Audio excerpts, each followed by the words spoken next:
Foi o Senhor quem nos trouxe. Glória a Deus. Evangelho do Senhor Jesus, segundo escreveu João, capítulo de número 9. Vamos ao texto. Aleluia! Glória! Você sabe que eu sei que tem crente pentecostal no culto por causa disso. Quando a gente vê um crente dando glória, a gente se sente na obrigação de reagir dizendo aleluia. E se a gente ouvir ele falando aleluia, a gente já reage dizendo glória a Deus. Glória a Deus. Evangelho de Jesus, segundo escreveu João, capítulo de número 9. Gente, Deus confiou ao meu coração uma palavra muito, eu vou chamar de saudação nessa noite. Hoje eu vou trazer uma saudação. Porque foi muito objetiva essa mensagem. Você sabe, se você está vindo pelo culto, ouça pela primeira vez. Tem alguém aqui pela primeira vez com a gente hoje? Primeira, rapaz, glória a Deus. Glória a Deus. Quantos aqui não são de Alphaville? Levantem a mão. Gente, que é isso?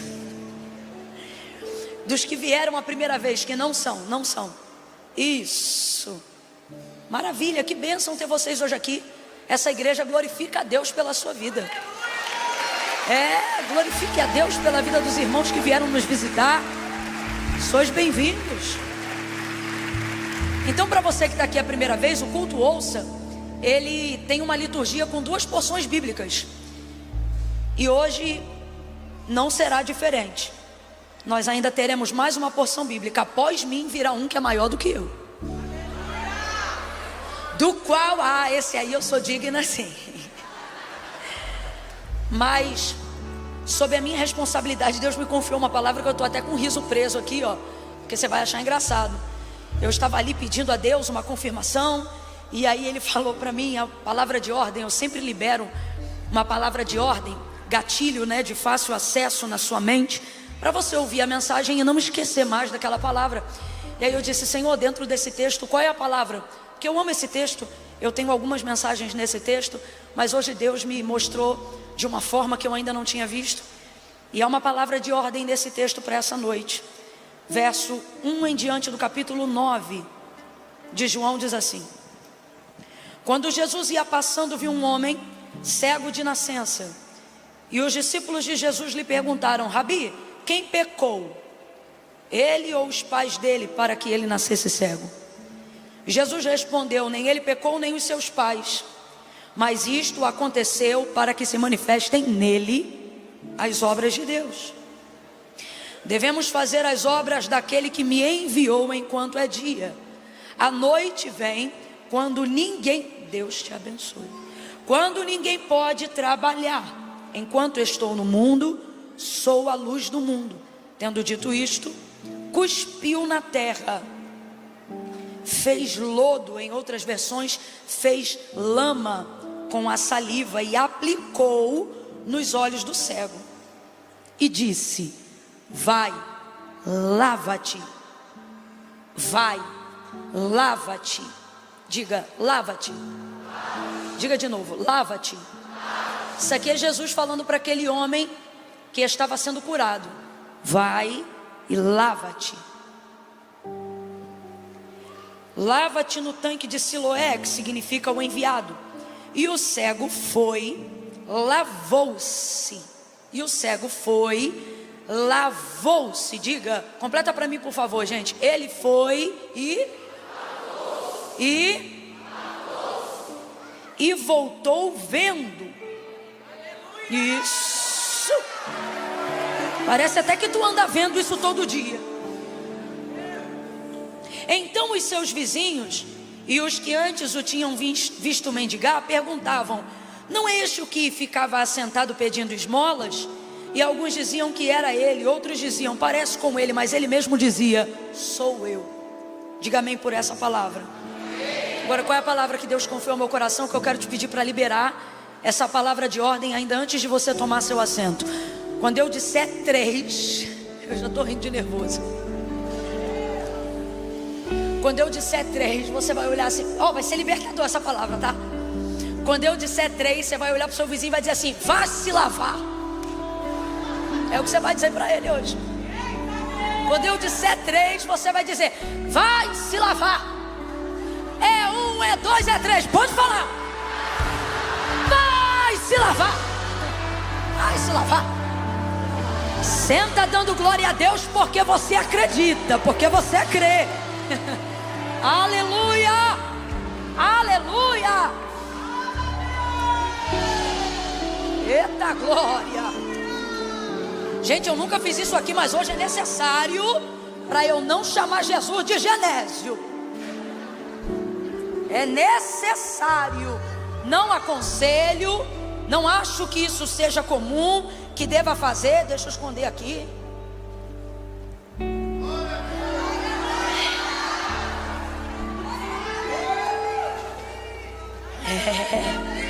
Eu também, Jesus. A maioria de nós que estamos aqui nessa noite já conhecemos essa palavra, mas tem alguém que não conhece?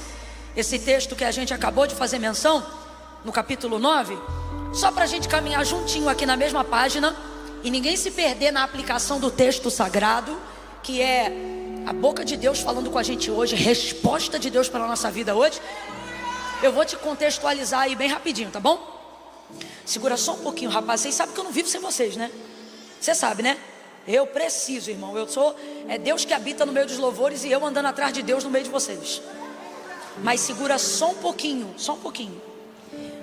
que vai ser um café rápido aqui. Daqui a pouco eu vou olhar para vocês.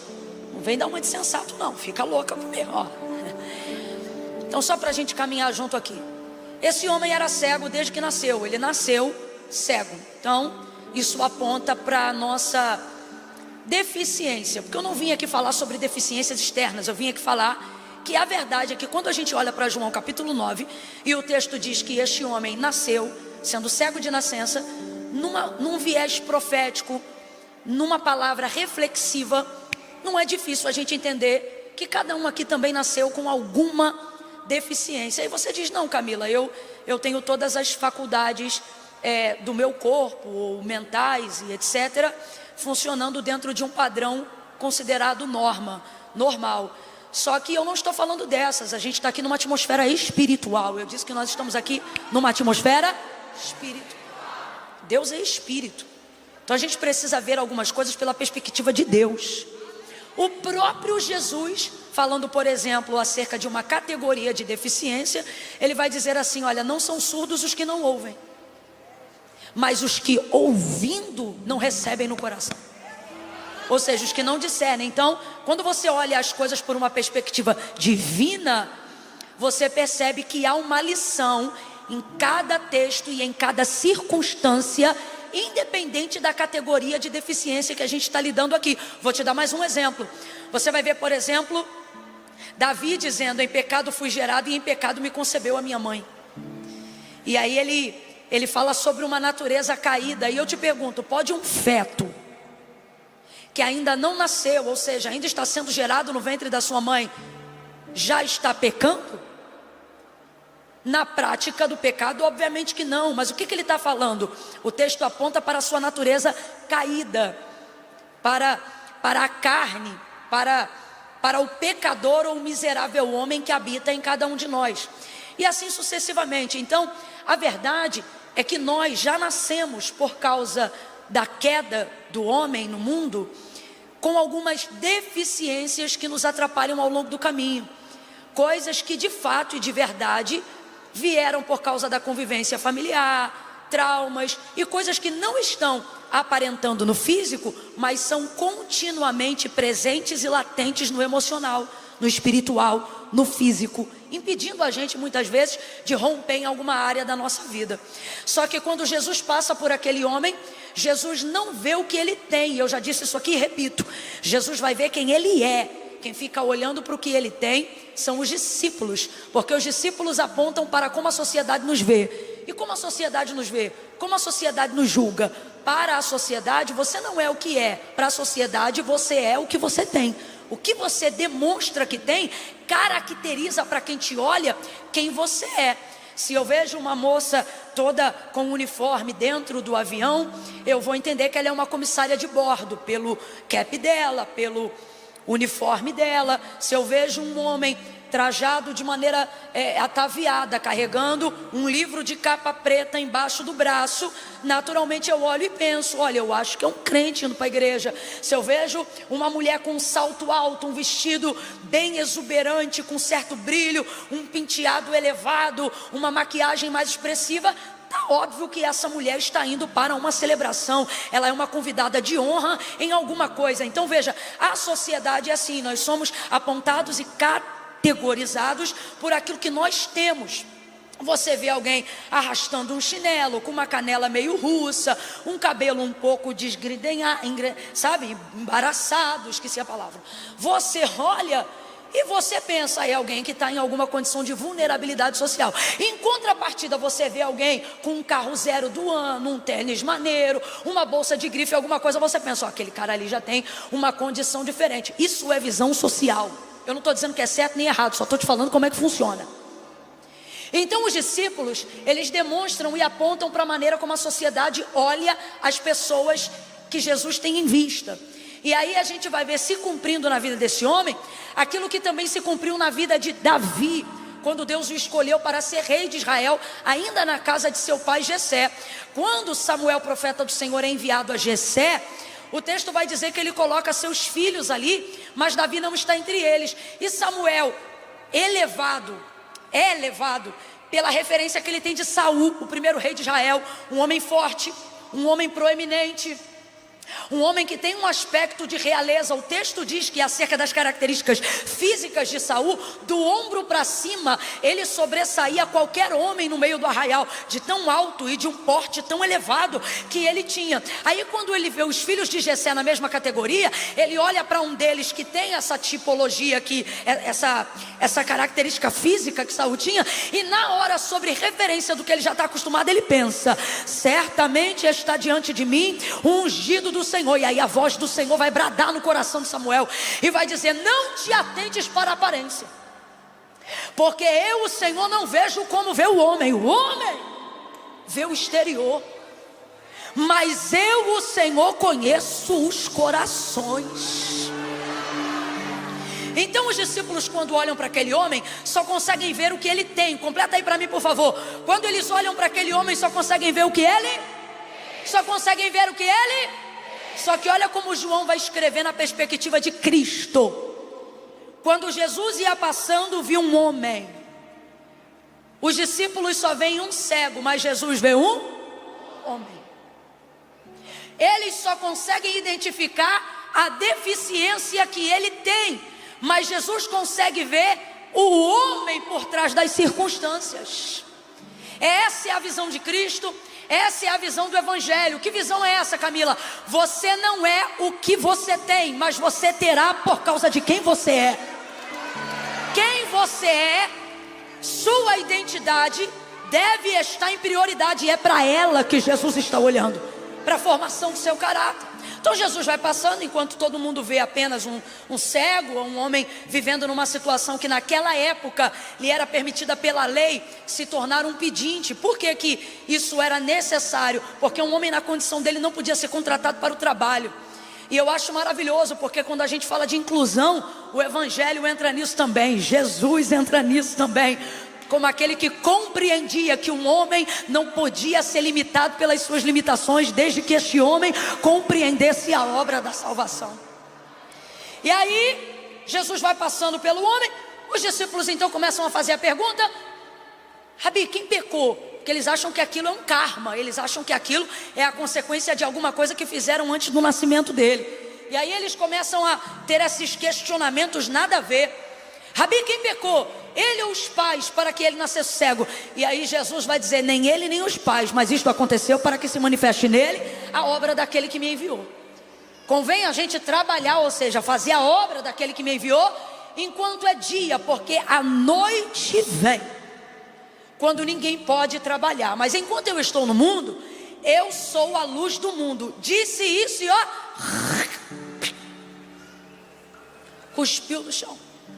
Gente, eu fico imaginando de verdade a condição do cego ouvindo a conversa e daqui a pouco ouvindo.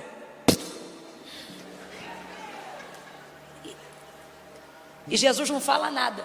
Eu só imagino aquela laminha morna.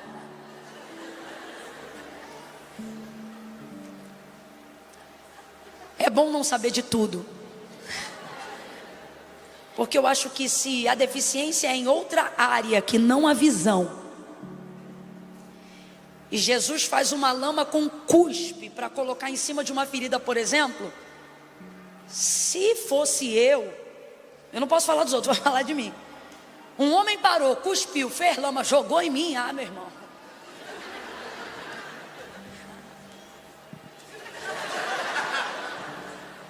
Que isso, irmão?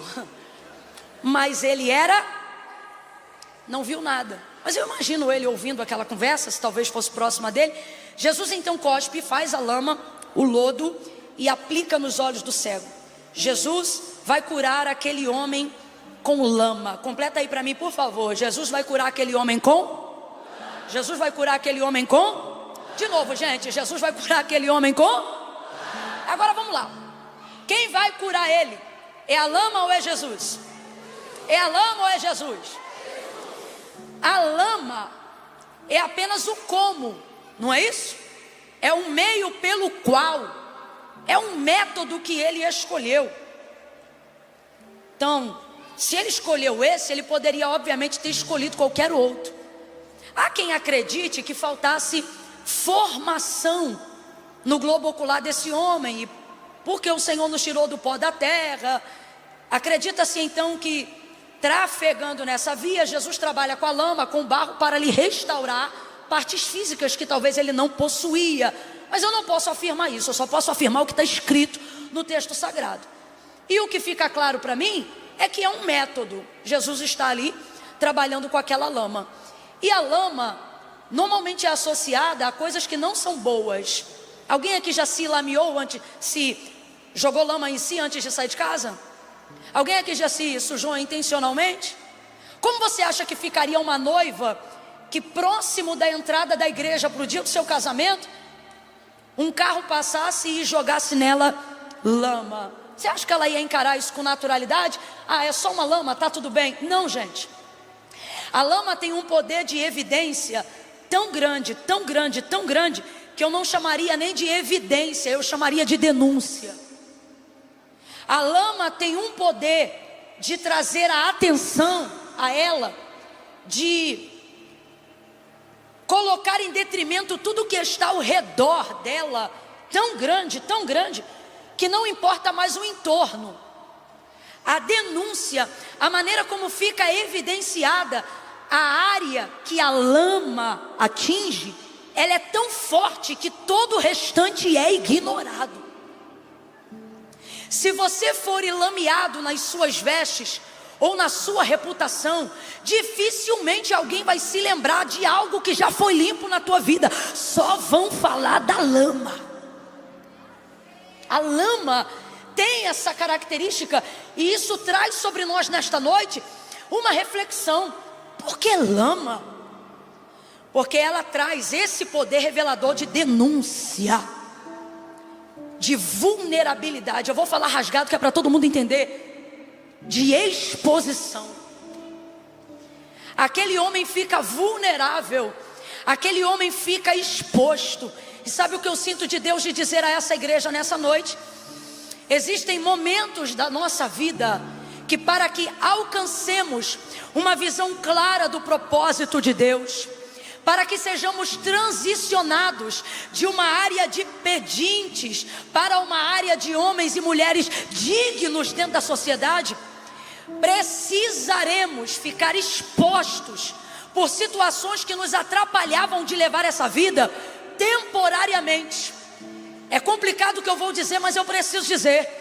Eu sinto que neste ano ainda, Jesus vai passar em revista a nossa vida, e toda área que está impedindo o nosso crescimento, toda área que está impedindo o nosso romper, toda área que está impedindo o seu entendimento da vontade de Deus na tua vida, do chamado de Deus na sua vida, toda área que está te impedindo de ter clareza, toda área que está te impedindo de ter passos claros e seguros que apontam apontam para o teu futuro. Durante 40 anos, esse homem era cego, mas a partir do momento que Jesus entra na vida dele, ele começa a enxergar. Mas antes dele ver que está enxergando, Jesus traz evidência sobre a área da sua deficiência. Jesus expõe a área da sua deficiência. É temporário, mas é ruim. É temporário, mas é desconfortável. É desconfortável, mas é necessário. Por quê? Porque às vezes é melhor doer como nunca para não doer nunca mais. Às vezes é melhor ficar exposto por um tempo para não ter mais que andar escondido. Às vezes é melhor por um pouco de tempo ficar vulnerável, ter que confessar alguma coisa, cumprir uma disciplina, pagar com uma obrigação, responder quem sabe até um processo. Mas Deus está dizendo: a lama é temporária, a cura é permanente. A lama é só um método, é só um processo. Eu queria ter uma palavra diferente para entregar nessa noite, mas eu preciso ser fiel àquilo que Deus me confiou para esta semana. E assim te diz o Senhor: eu vou te colocar num processo, mas vou ser contigo na transição desse processo. Eu vou fazer uma parte e vou te capacitar para fazer a outra. Jesus joga lama. Quem está entendendo, diga amém. Jesus joga lama. Está entendendo mesmo? Quem está entendendo, diga eu aqui. Jesus joga lama. Gente, vamos falar a verdade. Vamos sair da parte romântica, da visão do milagre, da perspectiva do milagre. É esquisito. Comigo ia ser um problema. É lama. Não é óleo, não é água, é lama. E a misturinha não foi com água, foi com cuspe. Foi com? Não vem de nojinho não, vamos junto. Foi com? Mas veja que não é sobre ser com cuspe, é sobre ter saído da boca de Jesus. Não há nada, não há método nenhum aqui nessa terra que possa superar algo que no método seja produzido dentro da boca do Senhor. Não, você não entendeu, senão você tinha dado pelo menos uns 5 glória a Deus e uns 9 aleluia. Jesus está dizendo: não tema o processo, não rejeite o meu como na sua vida. Ou seja, a maneira como eu vou fazer, a maneira como eu vou entrar, a maneira como por esse... Eu não sei se você está entendendo, mas essa mensagem é profética. Eu não estou com um sermãozinho pronto, bonito ali não, irmão. Eu estou debaixo de um espírito da profecia bíblica. E o que o Senhor está dizendo é: muita gente vai olhar para o que você vai passar por esses dias e vai dizer assim: mas eu não conheço esse trabalhar. Ah, mas isso aí não faz sentido. Ah, mas eu não acho isso comum. Ah, mas eu não acho isso normal. E não é mesmo. Mas como que você vai saber que é um trabalhar de Deus? Por causa dessa quarta-feira você vai se lembrar dessa palavra e você vai dizer assim: é a palavra que Jesus liberou. O que isso significa? Que o meu processo, independente do como, independente da vulnerabilidade, independente do nojinho, independente do quão incomum ele será, uma certeza eu terei por garantida. Qual? Não tem problema. Por quê? Porque ele saiu da boca de Jesus. Jesus falou, Jesus disse, veio dele. Eu vou repetir, veio dele, veio dele. Deus me manda dizer: esse como vem de mim. Este processo você fica, não adianta, não adianta essa semana, quando algumas coisas começarem a acontecer, você dizer: está repreendido em nome de Jesus, está queimado. Jesus está me mandando dizer: não é obra do diabo. Você vai lembrar que é obra minha. É o meu como. Eu vou evidenciar aquilo que não pode mais te paralisar, e vai sair da minha boca. Me ajude a pregar nessa noite. Olha para os 2 ou 3 aí e diga: se vem da boca de Jesus. Me ajude, vamos, diga: se vem. Vamos, se vem da boca dele. Pode receber. Pode receber. Pode receber. porque a saliva dele é mais potável do que qualquer água cristalina. Aquilo que sai da boca de Jesus é mais limpo do que qualquer fonte. Ele é a fonte de água viva que jorra para a vida eterna. Para quem recebe é cuspe, mas no mundo espiritual eles sabem, saiu da boca daquele que limpa, saiu da boca daquele que cura, saiu da boca daquele que salva, saiu da boca daquele que é santo, saiu da boca do verbo encarnado, saiu da boca daquele que não falha, saiu da boca do acha, saiu da boca aonde tudo lhe obedece quando ele manda. Se veio da boca dele, por mais que te exponha, receba o método, entra no processo, aceite o que ele liberou. Vai ter gente te catucando, vai ter gente te mandando mensagem de WhatsApp, e-mail, torpedo. Pode guardar o que eu estou dizendo. Essa palavra pode não fazer sentido agora para o teu contexto, mas daqui a poucos dias, como um quebra-cabeça, ela será uma plataforma para você andar seguro. Vai fazer sentido, vai fazer sentido. Aguarde.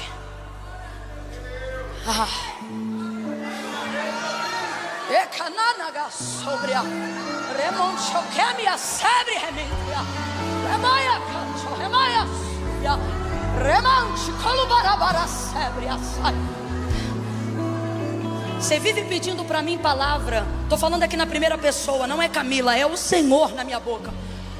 Você vive pedindo para mim resposta, vive pedindo para mim direção, vive pedindo para mim alinhamento, mas odeia meus métodos. Você odeia meus processos. Você quer que eu haja, mas quer me dizer como eu tenho que agir. Você quer que eu haja, mas quer me dizer por onde eu tenho que vir. Você quer que eu haja debaixo dos seus métodos, mas poderia o barro dizer ao oleiro: porque fazes assim? Assim sois vós na minha mão, ó casa de Israel.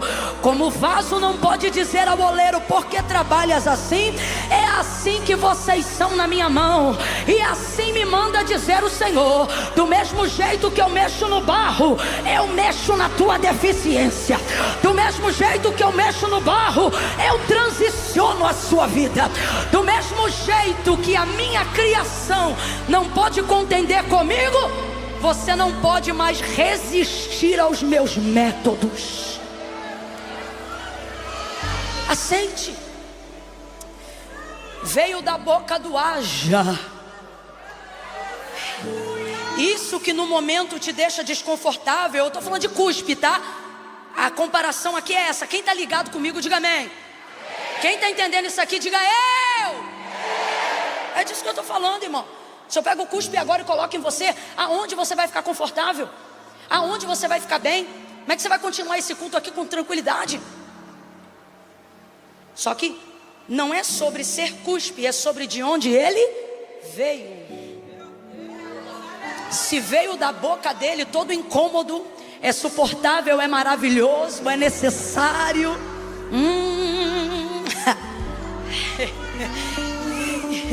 Vai ter gente louca, saindo do culto hoje dizendo: cospe aqui, Jesus, cospe aqui, cospe aqui, Jesus, cospe aqui. Aleluia. Eu já estou vendo o Espírito Santo trabalhar no interior de alguns aqui. Gente que estava resistente ao método e agora já está dizendo: pode trabalhar como tu queres, Jesus. Quer tocar, toca. Quer expor, expõe. Quer amassar, amassa. Quer espremer, espreme. O que eu quero é transicionar. Há uma palavra de ordem nessa noite, e a palavra é transição. Eu vou te transicionar.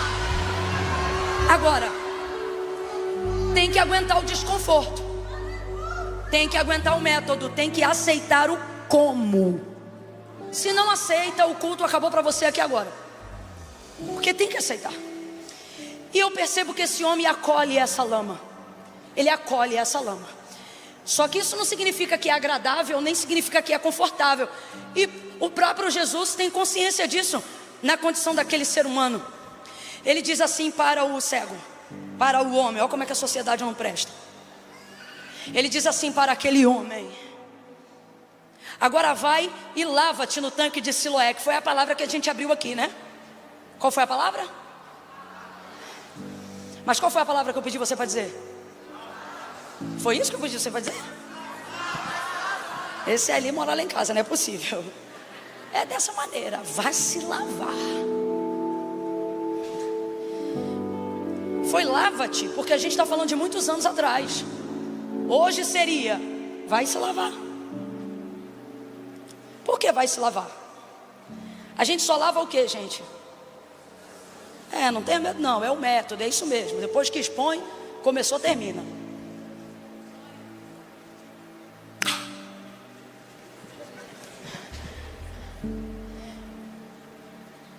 Aí Jesus vai dizer para ele: vai se lavar. Lava-te no tanque de Siloé, que significa um enviado. Qual é o significado do tanque? Ou seja, eu não estou indo ali para fazer qualquer coisa. A condição daquele homem aponta para o significado desse tanque: enviado. Eu fui enviado aqui. Por quê? Porque eu estou sujo, porque eu estou com lama, porque eu acabei de me submeter a um método poderoso que vai mudar a minha vida, mas que é extremamente desconfortável. Eu tenho para mim, isso aqui sou eu que sempre imagino quando leio esse texto.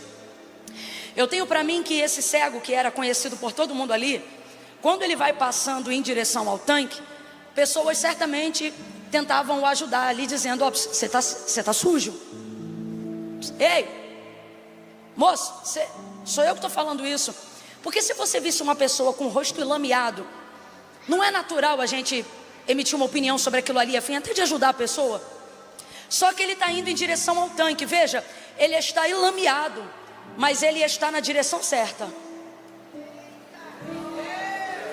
Jesus jogou a lama, mas também deu a...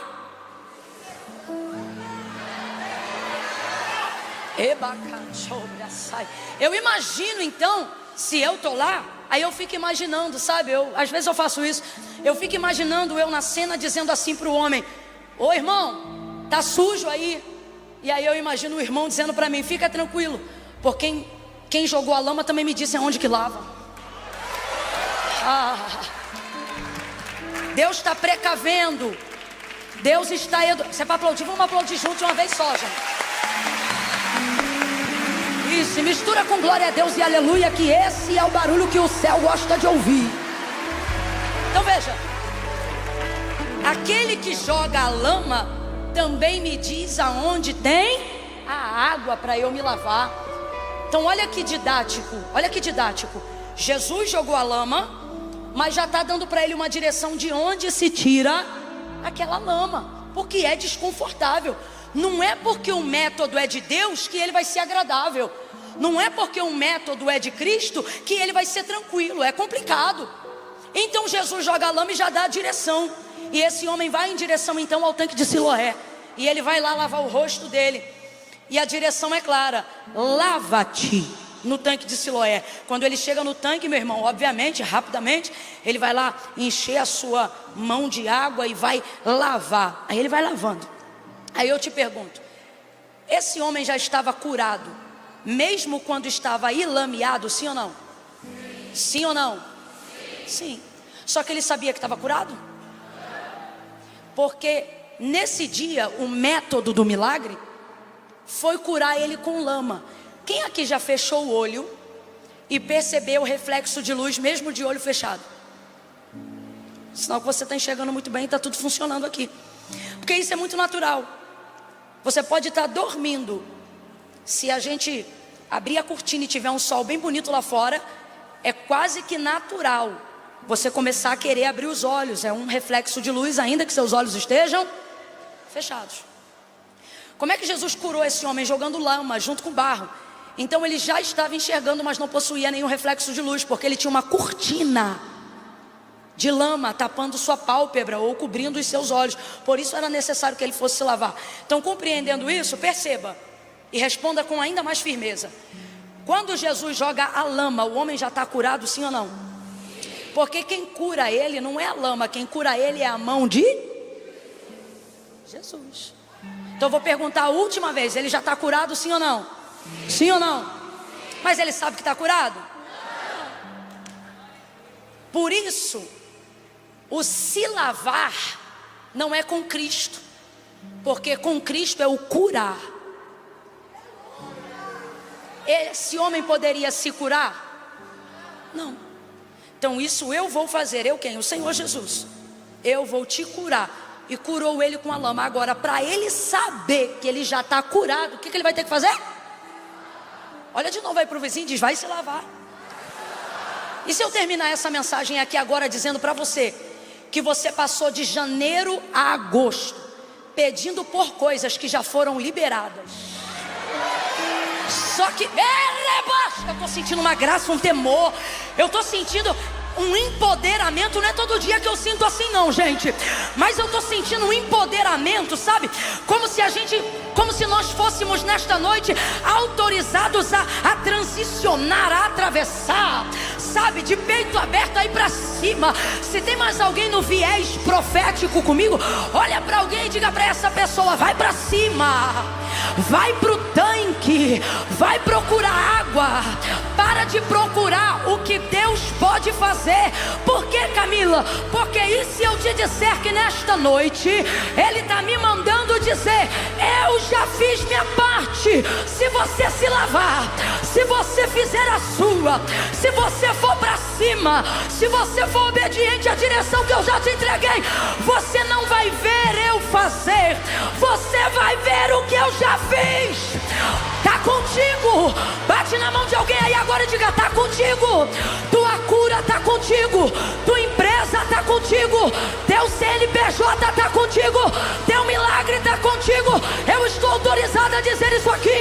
O que você está procurando não está no céu, já está na terra. É tudo que dois de vós ligardes na terra.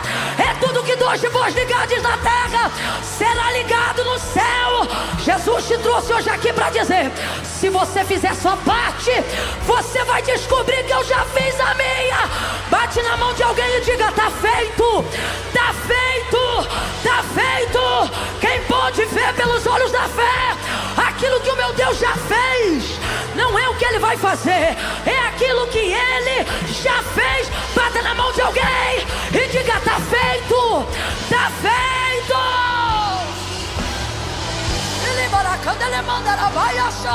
Atravesse, segue a direção, obedece a palavra que Deus te deu lá no início do ano. Vai pro tanque.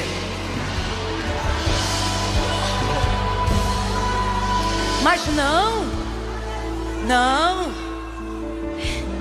a gente quer dar uma de Gideão. Queima, né, Gideão, irmão? Gideão não tinha o que a gente tem, não, irmão. O que Gideão não tinha que a gente tem? Gideão precisava dessas confirmações: velo seco, terra molhada. Se amanhã o velo de lã estiver seco e a terra estiver molhada, então é porque Deus está comigo. Aí Deus: tá bom, vou molhar tudo em volta e vou deixar só o velo seco. Olha, Deus fez o que eu pedi. Então agora, para eu ter certeza, eu quero vê-lo molhado e em volta tudo seco. Ele fazendo prova com Deus, pedindo sinal. Aí no outro dia, sabe como é que Deus fez? Vê-lo molhado e tudo seco. Não é sinal que você quer, é uma desculpa para não fazer. E é por isso que você fica pedindo um monte de sinal, porque no fundo você já sabe o que é para fazer. E é por isso que essa lama continua aí, esse desconforto continua aí. Camila, quanto tempo demorou a cura daquele cego? A cura daquele cego foi rápida. A pergunta que a gente tem que fazer não é quanto tempo a cura durou, é quanto tempo ele demorou para descobrir que estava curado. Alguém está ouvindo isso aí? Vou falar de novo. Não é quanto tempo ele demorou para ser curado. Se Jesus botou a lama com a mão no olho dele na hora, ele foi curado quando, gente? Na hora. Então a pergunta não é essa. A pergunta não é quanto tempo demorou para ele ser curado. A pergunta é quanto tempo ele demorou para descobrir que já estava vendo. E aí dá para calcular rapidamente. Vamos supor aqui, se ele é um preguiçoso, ele deve ter me curado. Exemplo, tá? Tô flutuando aqui, ó. Já são 10h30 da manhã. Ah, espera dar 11, né? Depois que der 11 eu vou lá no tanque. Então vai ter 30 minutos aí de espera, porque só vai descobrir daqui a 30 minutos que você está curado. Mas não foi assim. Esse homem tem uma característica que, como crentes que acreditam em milagres, nós deveríamos ter também. Que característica é essa, Camila? Obediência irrestrita e imediata. Porque obediência tardia é desobediência programada. Ele levantou a ideia textual, a interpretação textual é que Jesus jogou lama e disse para ele: agora vai e lava-te no tanque de Siloé. E o texto dizia, ele foi. Então o que o texto está sugerindo? Que Jesus jogou a lama e na hora que deu a direção, ele foi na direção. Quando ele foi lá, meu irmão, e ele se lavou, ele enxergou. Então eu não sei quanto tempo ele caminhou dali até o tanque, dada as circunstâncias do momento dele. O que eu sei é que quando perguntam para ele assim, ó, que levam ele para a sinagoga para saber o que está acontecendo, perguntam assim para ele, ó, como é que você foi curado? Aí ele diz assim, o homem chamado Jesus jogou lama, eu joguei água e estou enxergando. Aí os homens vão dizer assim para ele, esse Jesus aí é um mentiroso, nós não acreditamos em você não, chama o pai e a mãe dele para a gente ver primeiro se ele era cego de nascença mesmo. Aí chama a mãe e o pai. Aí a mãe e o pai entram na sinagoga e os doutores estão ali interrogando os pais. Esse moço aí é vosso filho? É nosso filho, sim senhor. E ele realmente não enxerga? Desde criancinha, nasceu assim. E agora como é que os olhos dele se abriram? Aí o senhor pergunta para ele que ele tem idade. Aí chamam ele de novo. Chama o homem que dantes havia sido cego. Aí colocam ele lá de novo. Fala aí, como é que você foi curado? Aí ele diz assim, eu já falei. Vocês querem ouvir de novo? Por quê? Querem ser discípulos de Jesus?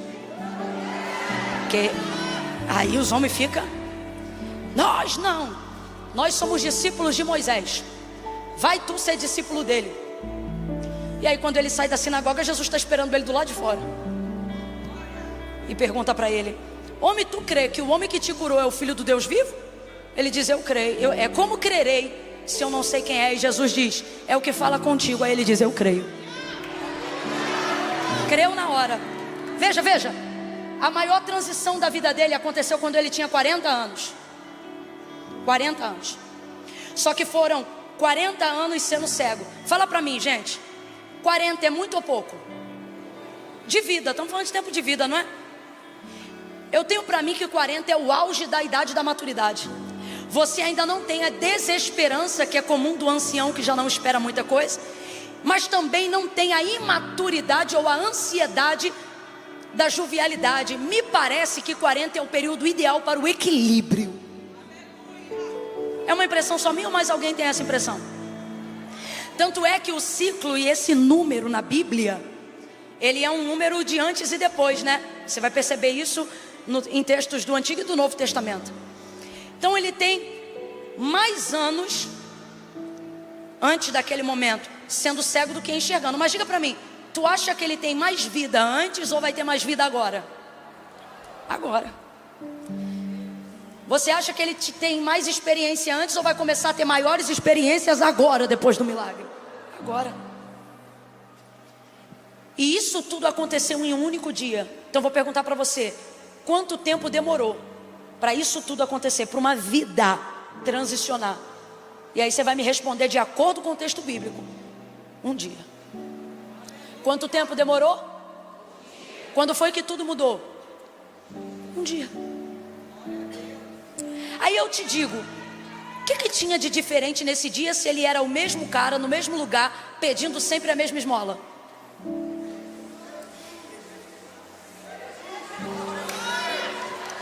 Nesse dia, não era onde ele estava, mas era quem passou por ele.